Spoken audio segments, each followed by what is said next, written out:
Amigas, amigos, me da mucho gusto el poder conversar con ustedes después de tanto tiempo de no comunicarnos.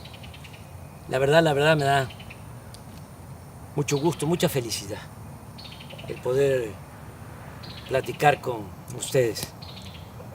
Como saben, entregué la banda presidencial a nuestra compañera, amiga, extraordinaria presidenta Claudia Sheinbaum el 1 de octubre del año pasado. Hace un año y ya cerca de 2 meses. Y desde ese día, desde el 1 de octubre, me vine aquí, a la Quinta La Chingada, Palenque, Chiapas. Esta casa que me heredaron mis padres. La hizo Manuelita, mi madre. Ella la dirigió. No es un rancho, no es un latifundio, es una hectárea y un poco más. 12, 13,000 metros cuadrados. Y decidí venirme e iniciar una vida nueva porque me retiré de la política activa, de la práctica política. No es una simulación. Estoy jubilado. Entonces, imagínense ustedes después de cerca de 50 años de lucha ininterrumpida, lo difícil que pudo ser el decir, se acabó, cortar de tajo toda mi actividad pública, política, casi 50 años, porque empecé en 1975, 76 trabajando con los indígenas chontales en Nacajuca. Luego en 1977 fui director del Instituto Nacional Indigenista en Tabasco. Ahí aprendí a trabajar para la gente humilde, para la gente pobre. Tan es así que en mi expediente en Gobernación, en 1979, hay un reporte del temible policía Nazar Haro, acusándome que era yo comunista, porque estaba defendiendo, apoyando, trabajando por los pobres.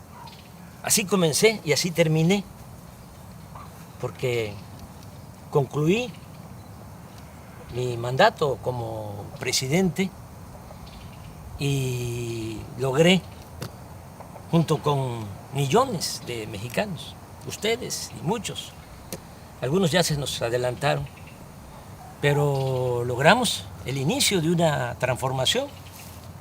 Llevamos a la práctica el ideal de que por el bien de todos, primero los pobres. ¿Cómo no voy a estar contento? ¿Cómo no voy a estar feliz? Yo siempre he sostenido que la felicidad se obtiene cuando uno trabaja, lucha, procura la felicidad del prójimo. Entonces es cuando ya tenemos bienestar espiritual, bienestar del alma, felicidad. En el gobierno que dirigí, en 6 años, a pesar de la pandemia,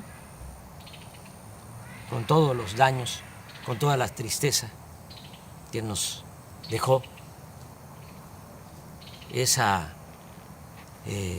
pandemia de COVID, 2 años muy difíciles, por el dolor y también porque se nos cayó la economía. Bueno, a pesar de eso, en el tiempo que estuve en la presidencia, salieron de la pobreza 13,400,000 mexicanos. Lo voy a repetir, 13,400,000 mexicanos. Nunca se había hecho eso, nunca, en un sexenio.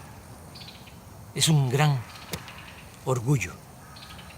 Cuando llegué a la presidencia, el 42% de los mexicanos estaban en la pobreza, 42% de toda la población.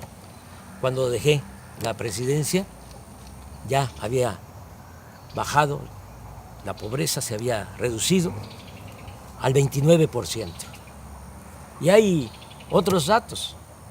También se redujo la desigualdad, porque México era país de unos cuantos, de los de arriba, de los oligarcas, los que se habían quedado con todos los bienes de la nación, con los bienes del pueblo, con la llamada política neoliberal o neoporfirista, porque lo que aplicaron fue lo que ya había puesto en práctica Porfirio Díaz: entregar los ferrocarriles, entregar el petróleo, entregar las minas, entregar las tierras a extranjeros y a grandes latifundistas vinculados a la cúpula del poder. Pues eso es el llamado neoliberalismo. Entonces, se dedicaron básicamente a saquear y se produjo pues una monstruosa desigualdad. En la época de Salinas, cuando hay más multimillonarios en México, ocupamos el 4.º lugar en multimillonarios en el mundo, en el sexenio de Salinas. 4.º lugar. Primero Estados Unidos, luego Alemania, luego Japón y luego México. Pero millones de pobres. Una injusta, monstruosa, reprobable desigualdad. Bueno, todavía con Calderón, para que tengan una idea, el sector de arriba, de los más ricos, dicen los técnicos, el decil de los que tienen más ingresos. Un rico tenía en la época de Calderón 35 veces más que un pobre del decil, del sector de abajo. 35 veces más. Cuando dejé el gobierno, ya se había reducido la desigualdad a 16%. El rico tenía solo 16% más que el pobre en nuestro país. Y hay otros datos. En el tiempo que fui presidente, los ricos que no les fue mal obtuvieron ingresos a pesar de la pandemia, obtuvieron ingresos del 4%, es decir, incrementaron sus ingresos en 4%, los ricos. Las clases medias en 20%, pero los pobres 35% incrementaron sus ingresos. Le estoy hablando de cifras de datos oficiales que ustedes pueden constatar. Son datos, son cifras del INEGI y del Banco Mundial. Bueno, por eso estoy pues muy feliz. Imagínense cerrar un ciclo así, logrando ese ideal que se convirtió en realidad. Por eso decidí ya retirarme, no sentirme insustituible, porque ese es el otro problema, actuar como cacique, caudillo, jefe máximo, poder tras el trono. No.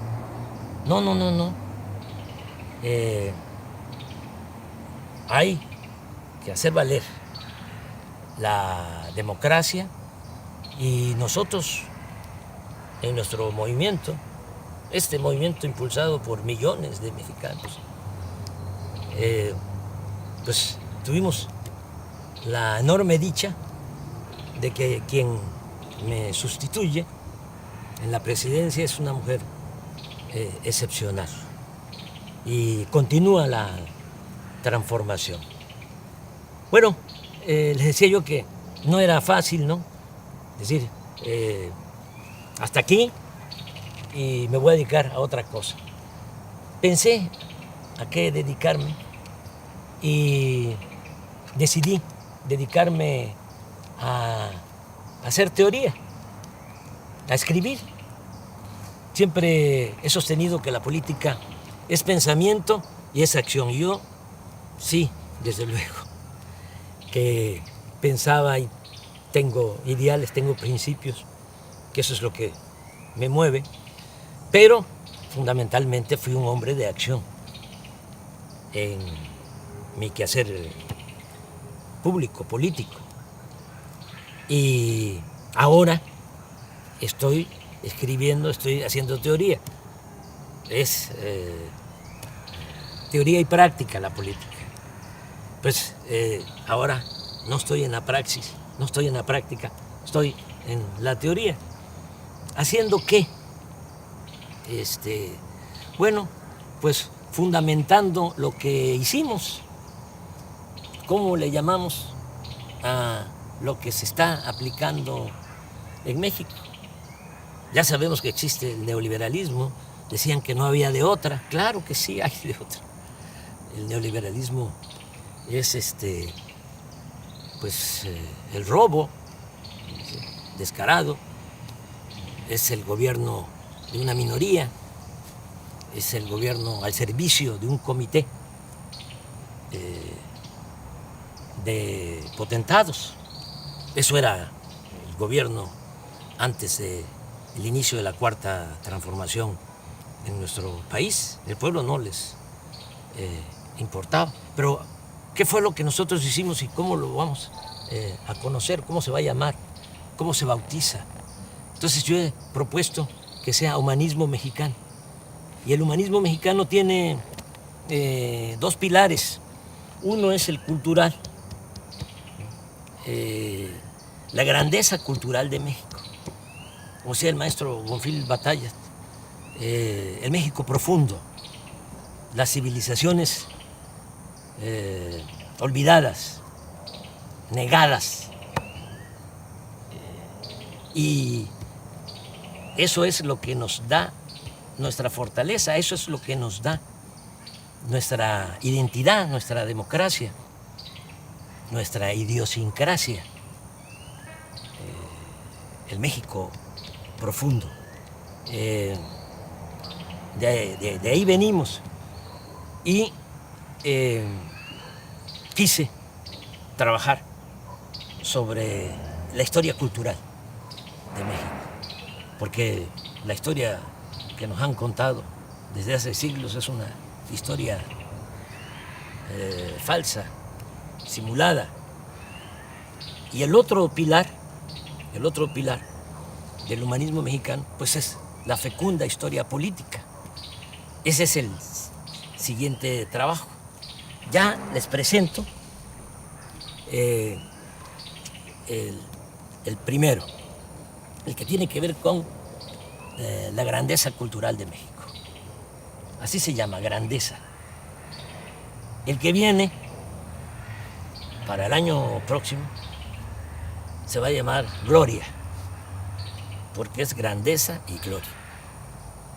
Repito, la grandeza es la historia de nuestras culturas, de nuestras civilizaciones, para desmontar, para echar abajo la historia que crearon, que inventaron los conquistadores, los invasores, y se ha mantenido durante las épocas del dominio de las oligarquías. Pero aquí se cuenta otra historia. Y este libro de la editorial Planeta, pues ya va a estar en librería. Es el trabajo, es una investigación de más de un año y un mes, trabajando, porque les hablaba yo de mi nueva rutina. ¿Qué hago aquí? Bueno, me levanto temprano, como siempre, camino aquí hay un sendero entre los árboles, son 450 metros, doy 10, 12 vueltas, 5 kilómetros, muy temprano, me baño, luego desayuno, hay una señora Morbi que es la que me ayuda, me hace los alimentos, la comida, la limpieza de la casa, porque Beatriz está en México, viene, yo voy, he ido como 5 veces, claro, de manera muy discreta, para evitar los escándalos. Y se quedó allá porque ya Jesús de Ernesto entró a la universidad y pues tiene que estar ahí, pendiente. Ya ustedes saben cómo somos en México, cómo son nuestras familias. Aunque Jesús ya tiene 18 años, pues ahí está con la mamá, es hijo único. Yo tengo 3 hijos mayores de mi finada esposa Rocío y Jesús con Beatriz. Y claro, nos hablamos todos los días. Bueno, después de que desayuno, como a las 9, me encierro en el despacho a escribir. Me levanto a las 12, me tomo mi pozol, camino un poquito aquí en el corredor de la casa, me vuelvo a sentar hasta las 2, como y sí doy una vuelta a todo el sendero después de la comida, veo un poco las noticias, tengo un teléfono de esos muy sencillos y como no son pues muy caritativos, no encuentro la palabra, el término, los dueños de los medios de comunicación, sobre todo los de la telefonía, y pues el mío es de recarga, ahí me salen noticias, claro, con 1 día, 2 días de retraso, pero no quiero más, no quiero saber más. Ya conozco bastante a nuestros adversarios, son pues muy obvios. Es muy difícil encontrar información, todo es pura manipulación porque los que se sentían dueños de México están molestos y entonces tienen también control de la mayoría de los medios. El 90% de los medios de información, que son medios de manipulación, periódicos, radio, televisión y hasta las benditas redes sociales. Pero hay un 10% de periódicos, de radio, en redes sociales, que sí hay información. Bueno, veo un poco lo que está pasando en el país y me vuelvo a sentar, vuelvo al despacho a escribir hasta las 7, 8 de la noche. Me acuesto temprano. Esa es mi rutina y pues voy a continuar así. Estoy presentando el libro de esta manera porque no puedo ir a presentarlo a México, a las plazas públicas. Me gustaría mucho, pero ¿saben qué? Ya me retiré de la actividad política. No hay que hacerle sombra a nuestra presidenta. Ella es la que conduce y lo está haciendo muy bien. No hay que dividirnos, hay que estar muy juntos, unidos. aquí está la lección de cómo se crearon grandes civilizaciones en México.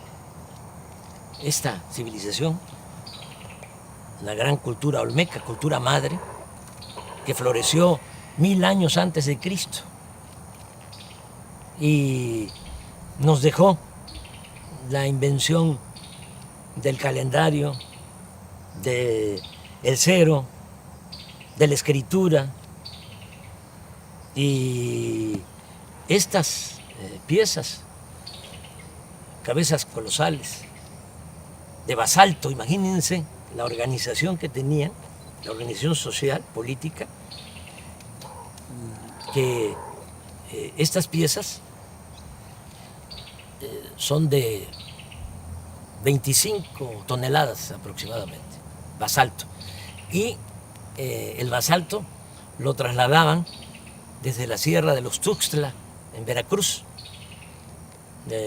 Cómo lo trasladaban en balsas por el mar y lo metían por el río Coatzacoalcos, porque la primera ciudad olmeca fue San Lorenzo, ahora es el municipio de Texistepec, muy cerca de Cozoleacaque, de Minatitlán, de Acayucan, ahí en el Istmo. Ahí se fundó la primera ciudad olmeca. Entonces, por el río Coatzacoalcos hasta San Lorenzo, que es una isla, y también hasta La Venta, Huimanguillo, Tabasco, que es la otra gran ciudad, en balsa,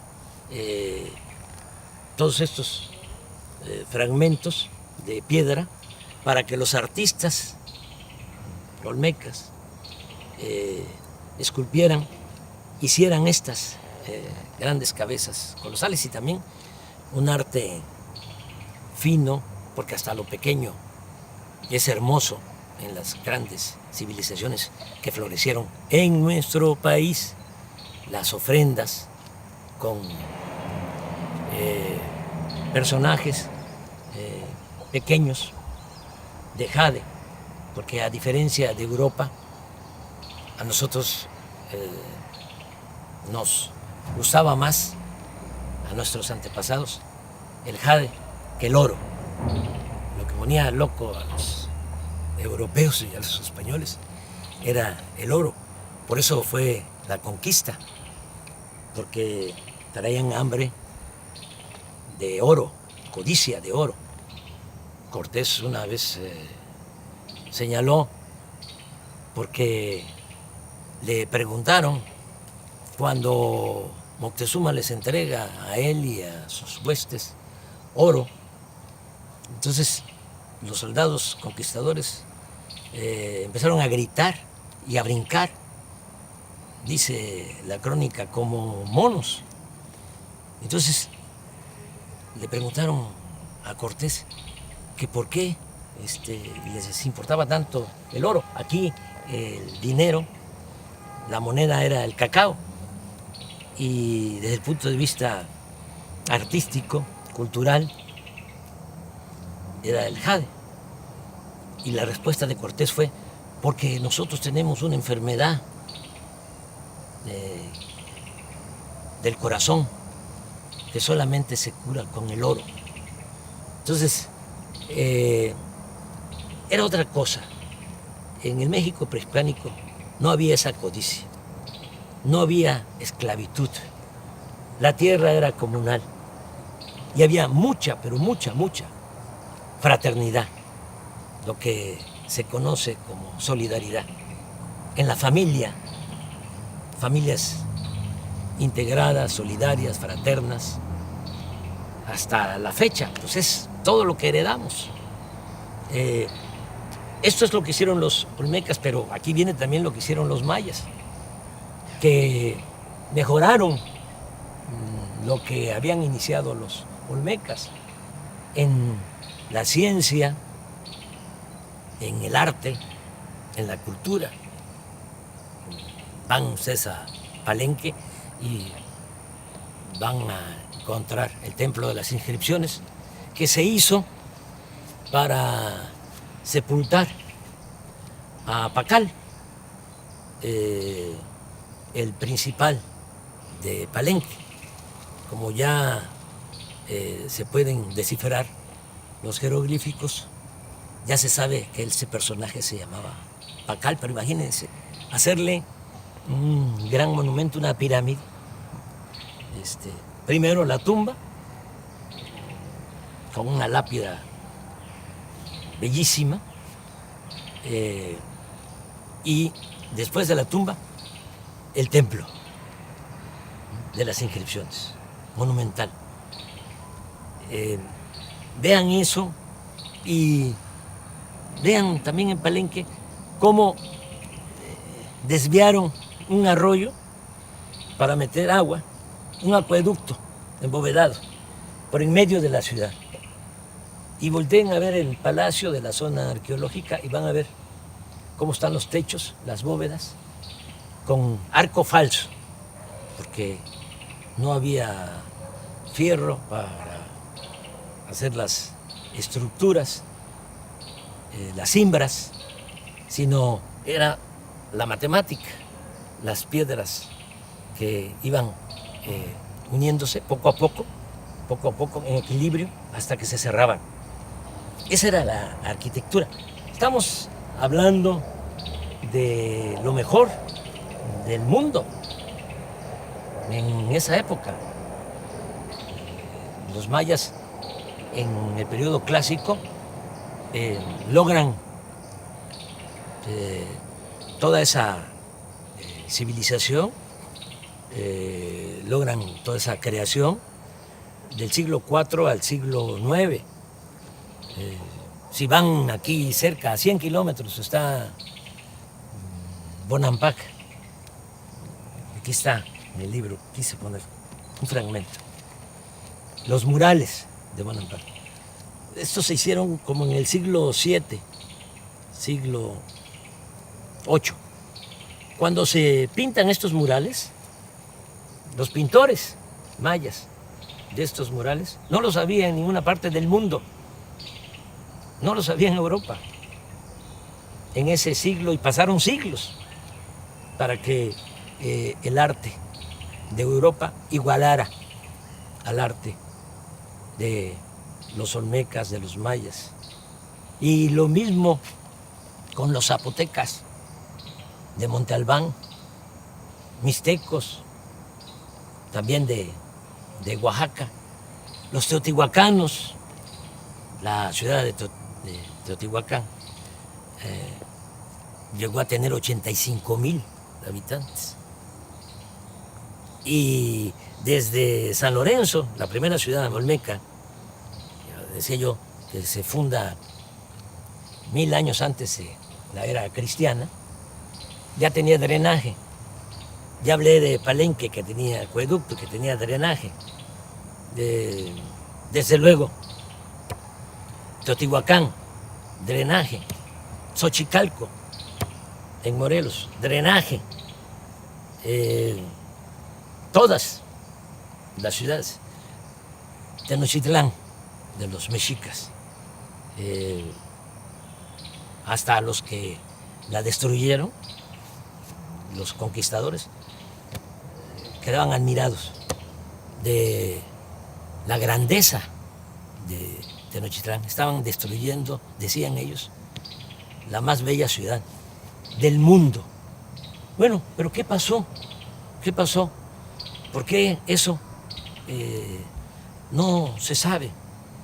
Porque hubo toda una campaña, a partir de que llegaron los conquistadores, como todos los invasores, tenían que justificar sus atrocidades, tenían que justificar por qué venían a saquear.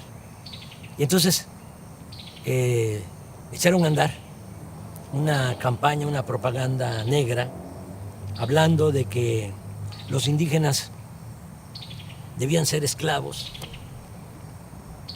porque Aristóteles, 18 siglos antes, había propuesto la teoría de que hay quienes nacemos para ser esclavos y hay quienes nacemos para ser libres o amos. Y los humanistas de ese entonces de España, humanistas entre comillas, con ese argumento sostenían que los indígenas tenían que ser esclavos, que no tenían alma, que eran como animales y que además ellos venían a civilizarnos. ¿Qué sucedió? Que se padeció de una gran tragedia porque vinieron a someter a las comunidades, a los pueblos originarios, a esclavizar. A mí me gustaría que este libro lo leyeran los españoles, porque aquí van a ver cómo marcaban, erraban con el fierro del rey en el rostro a los indígenas para esclavizarlos. Y otros horrores. Entonces, ¿qué hicieron? Pues echaron a andar toda una campaña diciendo, son bárbaros, son salvajes, pero además hacen sacrificios de sangre, arrancan los corazones, los exponen, los ofrecen a los dioses. Todo eso es pura mentira y eso lo demuestro. No hubo sacrificio. Cortés dice, ese fue el que creó todo. Y los frailes, sobre todo Motolinia, hizo la cartilla de las mentiras. Aquí van a encontrar. Y todos copiaron hasta la fecha. Hay muchos incluso profesionales de la ciencia social, arqueólogos, antropólogos, sociólogos, filósofos, historiadores, que sostienen eso, esa gran mentira. Cortés dice que en 3 días en Tenochtitlán le sacaron el corazón a 8,000 personas, en 3 días. ¿Cómo es eso? Van a sacrificar 8,000. Bueno, pero todavía un fraile, Durán, habló de 80,000 en 4 días. 80,000 que les sacaron el corazón, todavía bullendo, dice, para ofrecerlo a los dioses. Motolinia, también 80,000. Aquí sostengo que eso ni en Europa, porque Darwin habla de que solo en 3 siglos en España, por la Inquisición, quemaron a 300,000. Achicharraron a 300,000, acusados de herejes. Y los mejores, porque eran los que dudaban. Y a la hoguera. Pero hasta eso lo considero exagerado. Pero aquí se fueron con eso y se fueron también, inventaron de que éramos, nuestros antepasados, caníbales, que comíamos carne humana. Nadie vio un sacrificio, nadie vio que se comieran a una persona. ¿Cómo es que en la toma y el cerco de Tenochtitlán, de 75 días que la gente se estaba muriendo de hambre, porque Cortés mandó a cortar el agua, el acueducto de Chapultepec hacia el Templo Mayor, hacia el centro de Tenochtitlán? Lo mandó a destruir y además con los indígenas aliados que querían quitarse el yugo de los mexicas, pero inocentemente se pusieron un yugo más grueso, un yugo mayor. Bueno, bloquearon la entrada de alimentos y todo. Y si se estaban muriendo de hambre, ¿por qué no? Se comían entre ellos. Nada, pura mentira. Y esto es lo que trata el libro. Pero lo más interesante es que en otras partes, lamentablemente en el Caribe, por ejemplo, exterminaron con los indígenas, acabaron con los indígenas. En Estados Unidos lo mismo, es hasta horroroso, ¿no? Repetir lo que decía un general, o le atribuyen a un general, Sheridan, que decía, todavía en el siglo XIX, aquí estamos hablando del XVI, del XVII, del XVIII, hasta principios del XIX, todo lo que fue la colonia, 3 siglos. Pero allá en Estados Unidos, en el XIX, hace menos tiempo, le atribuyen a Sheridan el que dijo que el mejor indio era el indio muerto. Hubo exterminio. Entonces, aquí, ¿cómo se salvaron los indígenas? Claro, cuando llegaron los españoles, hay quienes calculan que lo que es México ahora estaba habitado por 15, 25 millones de personas. 15 o 25 millones de personas. Terminando el siglo XVI, 75 años después de la toma de Tenochtitlán, la población de México era ya de 2 millones, porque nos trajeron también la viruela y se diezmó la población. Se redujo la población a un 10%. Una gran crisis demográfica. Y encima de eso, la explotación, la esclavitud. Entonces, ¿por qué se salvan los indígenas mexicanos? Porque muchos, incluso los mismos frailes, que vinieron a la conquista espiritual, decían que iba a desaparecer la cultura o las culturas indígenas, que iban a desaparecer. Nadie creía que iban a sobrevivir los indígenas. Bueno, pues resistieron. ¿Cómo resistieron? Porque por el amor a la libertad, por el amor a la libertad, se fueron a los montes, a las montañas, a la sierra, a las islas, a los pantanos, a las zonas de refugio, y se llevaron a cuesta sus costumbres, sus tradiciones. Los nayaritas, los coras, por ejemplo, que eran dueños de todo el valle, de la parte de la costa, se subieron a la sierra. Allá están, coras, huicholes, pero hasta allá los perseguían para esclavizarlos, pero resistieron, y gracias a eso es que nos dejaron este legado cultural, nuestra identidad como mexicanos, que es lo que nos ha protegido siempre. Nos caemos y nos levantamos. Una gran reserva de valores culturales, morales, espirituales. Quedó la raíz y quedó el tronco, porque cuando se logra la independencia, pues ya no tenemos 15 millones ni 25 millones, como antes de la llegada de los españoles, 300 años antes, 1821, tenemos 6.300.000. Sí, pero la buena nueva es que de esos 6.300.000, el 80% eran indígenas. Es decir, de cada 10, 8 indígenas. Y portadores de las tradiciones y de las costumbres.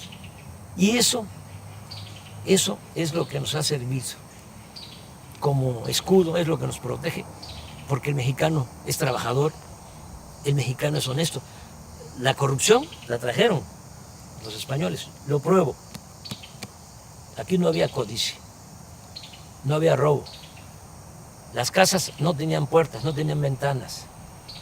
Ya dije de que lo que había era ayuda mutua, tequio. Si se necesitaba hacer algo, todos cooperaban, todos ayudaban en una comunidad. Pues somos herederos de esas civilizaciones, y por eso México sigue siendo una potencia cultural en el mundo. Somos el cuarto país en el mundo con más lenguas. 290 lenguas se hablan en nuestro país. Primer lugar en América.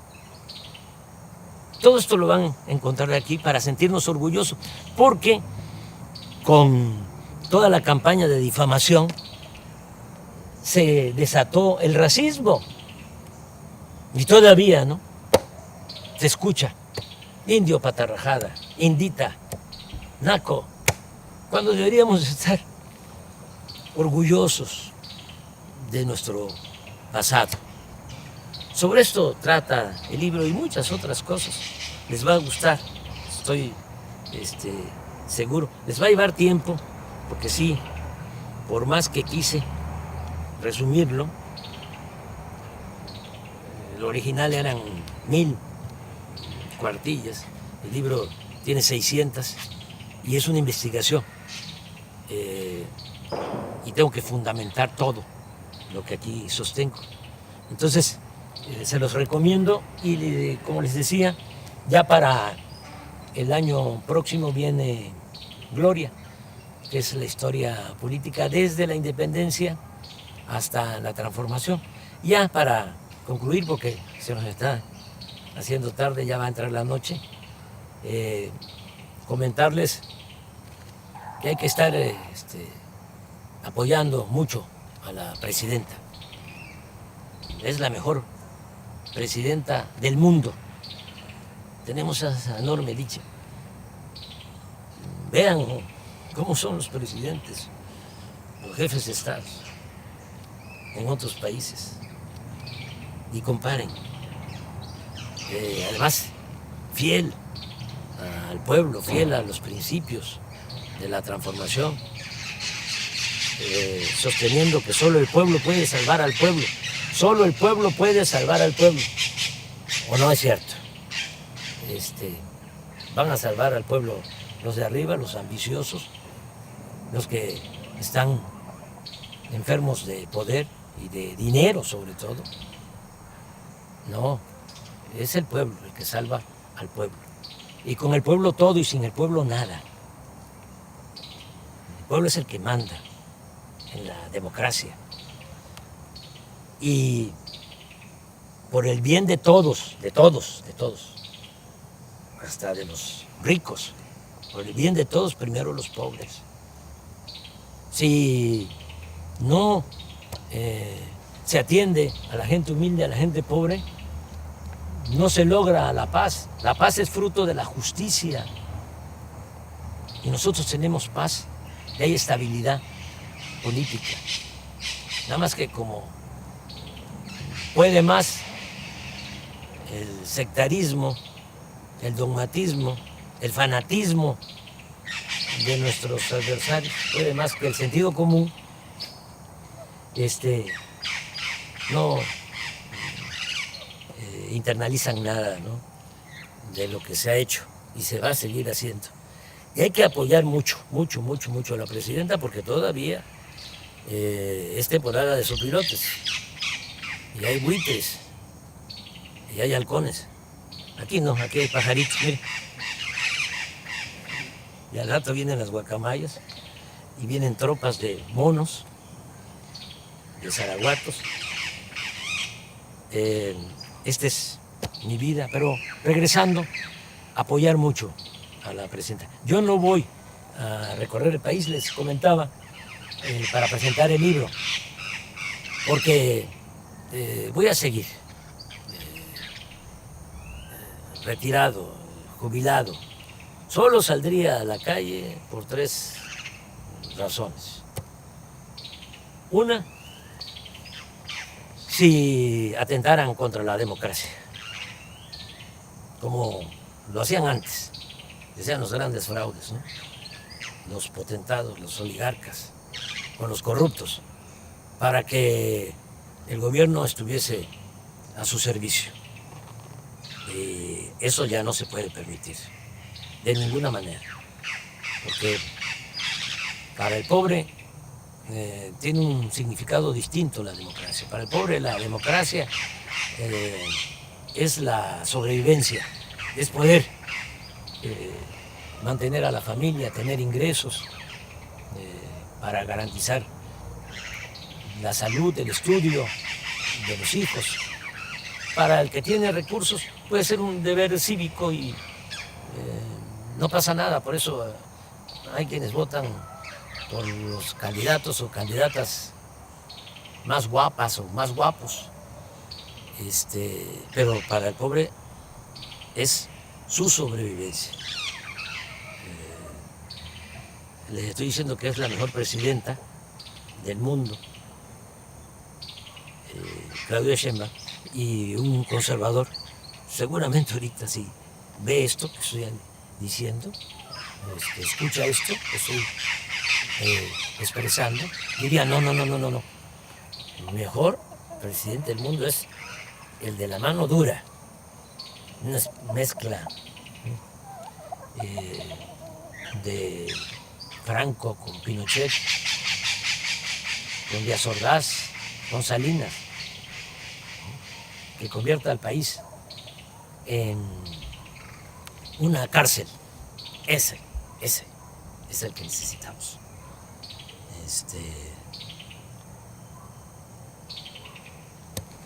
Una gente que no le tiemble la mano dura, dictadura.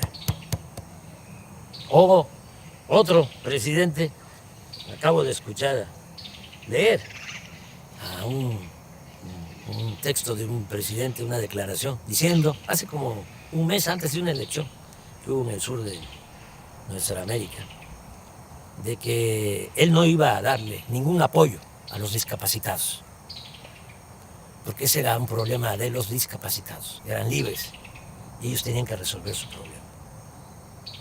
Así son los conservadores, así piensan. Yo recuerdo que Fox decía que para qué darle pensión a los adultos mayores, que había que ponerlos a trabajar. Ese es el pensamiento conservador. Nosotros pensamos distinto. Nosotros pensamos que el Estado tiene una responsabilidad social. El gobierno no puede incumplir con su responsabilidad social. El gobierno tiene como objetivo garantizar el bienestar y la felicidad del pueblo. Ese es el objetivo principal del gobierno, no estar al servicio de una minoría rapaz. Entonces hay que apoyar mucho a la presidenta, nuestra presidenta. Les decía, yo saldría para defender la democracia, saldría también para defenderla a ella. Si hay intentos de golpe de Estado, si la acosan, salgo. Entonces sí, pero eso no creo que pase. De todas maneras, no está mal que sepan en qué circunstancias sí podría yo salir, sí saldría yo a la calle. Y la tercera razón por la que saldría a la calle sería defender la soberanía de México, porque nuestro país es libre y es independiente, es soberano. Nosotros no somos colonias de ningún país extranjero. Nos ha costado mucho ser un país independiente, soberano. Y si se violara la soberanía, entonces sí saldría a la calle. Ya nos está llegando la noche. Ya nada más despedirme, decirles que les quiero mucho, sinceramente. Mucho, mucho, mucho. Que amor con amor se paga. Como decía el inolvidable Juan Gabriel. Es amor eterno. Un abrazo de todo corazón.